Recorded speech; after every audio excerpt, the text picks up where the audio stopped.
Friends, कैसे हैं आप सब। उम्मीद है आप सब मस्त होंगे। तो आज हम लोग BSc second year semester third chemistry के सिलेबस का डिस्कशन करेंगे। इसमें देखेंगे कि हमको इस बार सेकेंड ईयर में थर्ड सेमेस्टर में क्या क्या पढ़ना है। तो सेकेंड सेमेस्टर की क्लासेस स्टार्ट हो गई हैं। जूलॉजी की फर्स्ट यूनिट स्टार्ट हुई है। पहला लेक्चर आप लोगों को मिल गया होगा। ये बीएससी बायो और मैथ दोनों के लिए है, क्योंकि केमिस्ट्री तो कॉमन है दोनों में। तो जिस भी वर्ग के स्टूडेंट हैं इसको देख सकते हैं। पहले सिलेबस हमको पता रहेगा, उसी के अकॉर्डिंग हम आगे कंप्लीट करेंगे। और कोशिश करूँगा जल्दी से जल्दी ही इस बार पूरा सिलेबस आपका कंप्लीट करवा दूँ। तो ईयर सेकेंड और सेमेस्टर है थर्ड। ये थियरी वाला है पेपर। आपको पता ही है मैक्सिमम मार्क कितने होते हैं। 75 नंबर का आपका थियरी वाला रहेगा और 25 नंबर का रहेगा आपका प्रैक्टिकल। इसमें जो है पहली यूनिट हमारी केमिकल काइनेटिक्स है, जो कि आप 12th में पढ़ चुके हो। केमिकल काइनेटिक, रासायनिक बलगतिकी। इसका नाम ही, जो कोर्स का टाइटल उसका नाम है chemical dynamics and coordination chemistry. तो मेनली हमको इसमें क्या पढ़ना है, जो केमिकल डायनेमिक्स का मतलब जो गतिकी है उसकी, उसमें केमिकल काइनेटिक्स आ जाएगा। और आपका काइनेटिक थियरी ऑफ गैसेस आ जाएंगी। केमिकल इक्विलिब्रियम, फेज इक्विलिब्रियम जो सब साम्यावस्था होती है, ये डायनेमिक्स वाला पार्ट हो गया। कोऑर्डिनेशन केमिस्ट्री में वर्नर थियरी हैं, जितनी भी थियरी होंगी उनको पढ़ेंगे। ठीक है। तो पहली यूनिट में केमिकल काइनेटिक्स जो है, इसमें क्या क्या टॉपिक हमको पढ़ना है। पहला तो रेट ऑफ रिएक्शन पढ़ना है, मोलिकुलरिटी आणविकता जिसको हिंदी में बोलते हैं, एंड ऑर्डर ऑफ रिएक्शन, अभिक्रिया की कोटि, कंसंट्रेशन डिपेंड्स ऑफ रेट्स, मतलब सांद्रता घटाने बढ़ाने से रिएक्शन जो होती है अभिक्रिया, उसकी जो दर है रेट, वो घटेगी या बढ़ेगी, डबल होगी, ट्रिपल होगी या आधी होगी। इसका हम देखेंगे कि कंसंट्रेशन पे किस तरह से डिपेंड करता है। Mathematical characteristic of simple chemical reaction, जैसे कि जीरो ऑर्डर का हम रेट वर्सेस कंसंट्रेशन का देखेंगे ग्राफ, रेट वर्सेस टाइम का देखेंगे। ठीक है। और फर्स्ट ऑर्डर है, सेकंड ऑर्डर है, स्यूडो ऑर्डर, हाफ लाइफ देखेंगे। हाफ लाइफ टी हाफ आप लोग जानते होंगे, काफ़ी क्वेश्चन किए होंगे 12th में, काफ़ी पूछा जाता है बोर्ड में, लगभग सब लोग इसको तो अच्छे से पढ़ते ही हैं। मीन लाइफ, उसके बाद में आता है determination of the order of reaction, differential method से कैसे हम निकाल सकते हैं, method of integration, half life method and isolation method. ये इतनी मेथड है जिससे हम रिएक्शन का ऑर्डर डिटरमाइन करते हैं। फिर इसी में आता है, इसी में पार्ट है फर्स्ट यूनिट का ही, theories of chemical kinetics. Chemical kinetics की क्या क्या थियरी हैं। इसमें हम मेनली पढ़ेंगे कि किस तरह से टेम्परेचर इस पर अफेक्ट करता है। आर्हेनियस इक्वेशन पढ़ेंगे। Arrhenius equation, concept of activation energy, सक्रियण ऊर्जा जिसको बोलते हैं। ठीक है। जिस पे एक मॉलिक्यूल जो सबस्ट्रेट होता है वो प्रोडक्ट में कन्वर्ट होने के लिए जो रिक्वायरमेंट होती है एनर्जी की, वो होती है activation energy. Simple collision theory, किस तरह से मॉलिक्यूल जो सबस्ट्रेट होता है अभिकारक, उसमें किस तरह से कोलिजन होते हैं, उस कोलिजन के थ्रू वो प्रोडक्ट में कन्वर्ट हो जाता है। जो एनर्जी आती है, मान लो आप एक टेस्ट ट्यूब में रिएक्शन करवा रहे हो, तो उसमें 2-3 सबस्ट्रेट लिए, फिर वो प्रोडक्ट में कन्वर्ट हो गया। आपको पता है कि प्रोडक्ट में कन्वर्ट होने के लिए सबस्ट्रेट को एनर्जी चाहिए, तो एनर्जी कहाँ से आती है, ये मॉलिक्यूल आपस में कोलिजन करते हैं जिससे कि एनर्जी प्रोड्यूस होती है। वही एनर्जी इनको, अगर एक्टिवेशन एनर्जी तक जितने मॉलिक्यूल जा पाएंगे वो आगे प्रोडक्ट में कन्वर्ट हो जाएंगे। तो ये सारी थियरी हम पढ़ेंगे। और इसमें simple collision theory based on hard sphere model. Hard sphere मतलब हम गैस के जो मॉलिक्यूल हैं छोटे छोटे, उनको हम एक रिजिड बॉडी मानकर इस थियरी के अकॉर्डिंग रिजिड बॉडी मानते हैं और उसमें कोलिजन कराते हैं। ट्रांजिशन स्टेट क्या होती है, ट्रांजिशन स्टेट थियरी जिसको इक्विलिब्रियम हाइपोथेसिस भी बोलते हैं। इसके बाद में expression for the rate constant based on equilibrium constant and thermodynamic aspects.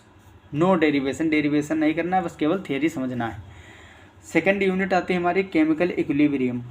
Chemical equilibrium ये भी हम लोग 11th में पढ़े रहते हैं, थोड़ा बहुत तो पता ही रहता है।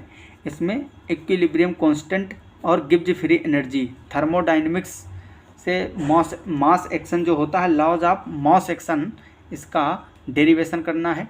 Thermodynamic derivation of laws of mass action. Le Chatelier principal, ला चातेलिए हिंदी में बोलते हैं। ये प्रिंसिपल काफ़ी इंपॉर्टेंट है अमोनिया के प्रोडक्शन में, या जितने भी गैसेस प्रोडक्ट होते हैं उनके उत्पाद के बनने के लिए ये प्रिंसिपल बहुत ही आजकल इंडस्ट्री में भी यूज किया जाता है प्रोडक्टों को बनाने में। इससे हमको पता चलता है कि टेम्परेचर घटाने या बढ़ाने से रिएक्शन फॉरवर्ड जाएगी या बैकवर्ड, अग्र अभिक्रिया बढ़ेगी या पश्च अभिक्रिया बढ़ेगी। तो ली चिटेलियस प्रिंसिपल काफ़ी इंपॉर्टेंट है, 100% इस पर क्वेश्चन भी आता है, सब कुछ डिस्कस करेंगे। रिएक्शन आइसोथर्म, रिएक्शन आइसोबार पढ़ना है, यहाँ पे मिट गया है, आइसोबार है। Reaction isobar, reaction isochore. Isotherm मतलब जिसमें टेम्परेचर कांस्टेंट होगा, आइसोबार मतलब जिसमें प्रेशर कांस्टेंट होगा, और आइसोकोर मतलब जिसमें वॉल्यूम कांस्टेंट हो जाएगा, आयतन को हम नियत रख लेंगे, उसको बोलते हैं isochore. Clausius equation and its application, ठीक है, तो क्लाउसियस इक्वेशन को भी देखेंगे। इसमें थर्ड यूनिट आती है फेज इक्विलिब्रियम। फेज इक्विलिब्रियम में क्या पढ़ना है? Statement and meaning of the terms phase. Phase क्या होता है?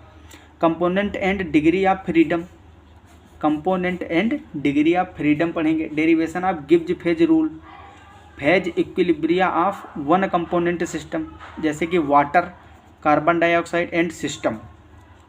Phase equilibria of two component system, जिसमें कि सॉलिड लिक्विड इक्विलिब्रिया, सिंपल ल्यूटिस, BI, जैसे कि BI मतलब बिस्मिथ कैडमियम, और PBAG सिस्टम, ये मतलब दो कंपोनेंट सिस्टम है, इसका हम फेज इक्विलिब्रिया पढ़ेंगे। अगली यूनिट हमारी यूनिट है फोर्थ यूनिट में हमको क्या पढ़ना है, यहाँ थोड़ा क्लियर नहीं है, लेकिन मैं आपको बता दूंगा, आपको समझ में आ जाएगा। ये है फोर्थ यूनिट जो है, ये काइनेटिक थियरी ऑफ गैस है। क्या है? Kinetic theory of gases.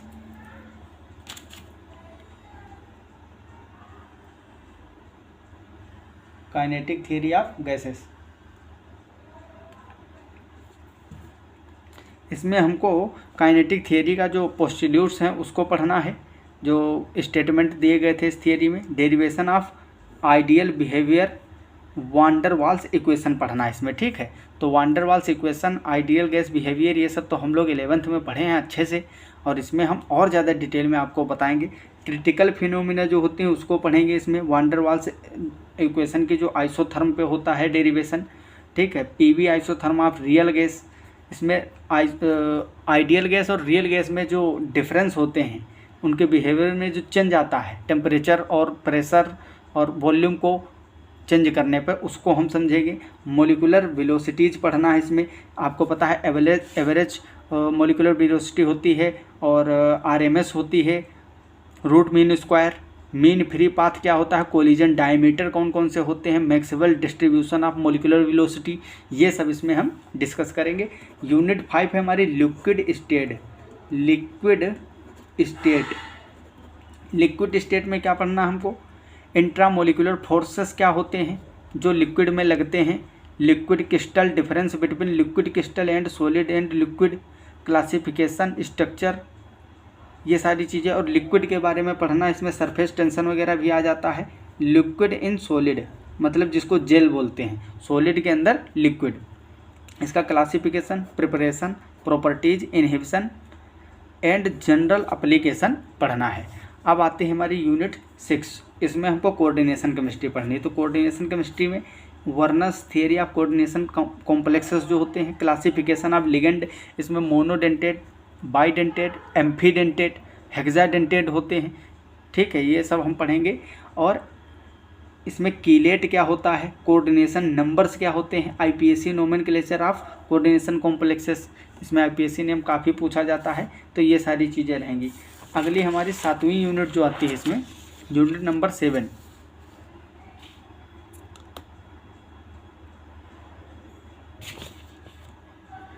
Seventh unit है थियरीज ऑफ कोऑर्डिनेशन केमिस्ट्री। वो था कौन, उसमें देखो बेसिक चीज़ें पढ़नी है कोऑर्डिनेशन केमिस्ट्री में। जो 6 यूनिट थी उसमें बेसिक चीज़ें, किस तरह से कोऑर्डिनेशन कॉम्प्लेक्स का फॉर्मेशन होता है, डबल सॉल्ट क्या होते हैं, ठीक है, मिक्स सॉल्ट क्या होते हैं, और कीलेट किसको बोलते हैं, कैसे फॉर्मेशन होता है, नोमेनक्लेचर ऑफ कोऑर्डिनेशन कॉम्प्लेक्सेस, ये सब पढ़ना है। वर्नर की थियरी पढ़ना है, सेकेंडरी वैलेंसी और प्राइमरी वैलेंसी पढ़ना है, किस तरह से हम ENA effective nuclear atomic number निकालते हैं वो उसको सीखेंगे। ठीक है, ये सारी चीज़ें हमको बेसिक चीज़ें उसमें पढ़ना है। और लिगेंड कितने टाइप के होते हैं, किस किस तरह से लिगेंडों का उससे फॉर्मेशन होता है।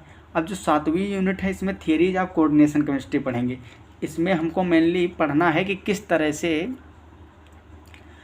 एक लिगेंड एक मेटल एटम से जुड़ा होता है, उसका अरेंजमेंट क्या होता है, कौन कौन सी थियरियाँ हैं जिससे हम आयोनिक और उसकी जो कलर वाली प्रॉपर्टी हैं कोऑर्डिनेशन कंपाउंड की, उसको कैसे हम निकालेंगे, कैसे हम बताएंगे कि कौन सा कोऑर्डिनेशन कंपाउंड इस कलर का होगा। ये सब थियरी लगाएंगे उसमें, फिर देखेंगे कौन सी थियरी फेल हुई कौन सी इसमें। जैसे VBT है वैलेंस बॉन्ड थियरी, CFT है क्रिस्टल फील्ड थियरी। ठीक है, तो VBT हो गई, VBT, CFT, MOT, ये सारी थियरी इसमें हमको पढ़ना है, मोलिकुलर और वाइटल थियरी। इसके अलावा भी बहुत सारी हैं उसमें, और कोऑर्डिनेशन कंपाउंड जो होते हैं उनकी एनर्जी डिटेक्ट करना, डिटर्मिनेशन, ये सब थियरी के बेस पे। और ऑक्टाहेड्रल कंपाउंड, टेट्राहेड्रल कंपाउंड, ये सब किस तरह से, स्क्वायर प्लेनर कंपाउंड, और इसमें हम आइसोमेरिज्म भी देखते हैं इसका, ऑप्टिकल आइसोमेरिज्म, ज्योमेट्रिकल आइसोमेरिज्म, जो कोऑर्डिनेशन कॉम्प्लेक्स होते हैं उसका। लास्ट हमारी 8 यूनिट है इनऑर्गेनिक स्पेक्ट्रोस्कोपी एंड मैग्नेटिज्म। इसमें हम इनऑर्गेनिक स्पेक्ट्रोस्कोपी और मैग्नेटिज्म के बारे में पढ़ेंगे। ठीक है, तो ये पूरी 8 यूनिट हैं। बहुत बड़ा सिलेबस नहीं है फिलहाल, बहुत छोटा भी नहीं, लेकिन ये है कि लगभग 30 से 40 दिन में कंप्लीट हो जाएगा आपका, अगर रेगुलर क्लास ली जाए तो। वरना तो मान लो 2 से 3 महीने भी लग सकते हैं। तो आपको कोई भी टेंशन नहीं लेना है, जितना मैं पढ़ाता जाऊँ, साथ साथ लेक्चर से आपको पूरे टोटल नोट्स बनाने हैं, क्योंकि वही नोट्स लास्ट में आपको काम आते हैं। और इस बार आपको विश्वास तो हो ही गया होगा, हालांकि मैंने पूरा सिलेबस नहीं करवाया था, लेकिन जितने यूनिट करवाया था उसका जो आप नोट्स बनाए होंगे तो उससे सीधा आपका क्वेश्चन सोल्व हो जा रहा होगा, क्योंकि कोई भी क्वेश्चन मेरे नोट्स से बाहर एक भी क्वेश्चन नहीं आया, टोटल सारे क्वेश्चन वहीं से बने। ठीक है, तो आपको इस चीज़ पे तो विश्वास रखना ही होगा। इस तरह से हम आगे बढ़ेंगे। इसका पहला लेक्चर केमिकल काइनेटिक्स का आएगा, इसमें रेट ऑफ रिएक्शन और मोलिकुलरिटी पे डिस्कशन करेंगे। ठीक है, तो जल्दी ही लेकर आते हैं लेक्चर, मिलेंगे अगली क्लास में। तब तक के लिए okay bye, all the very best, thanks for watching, जय हिंद।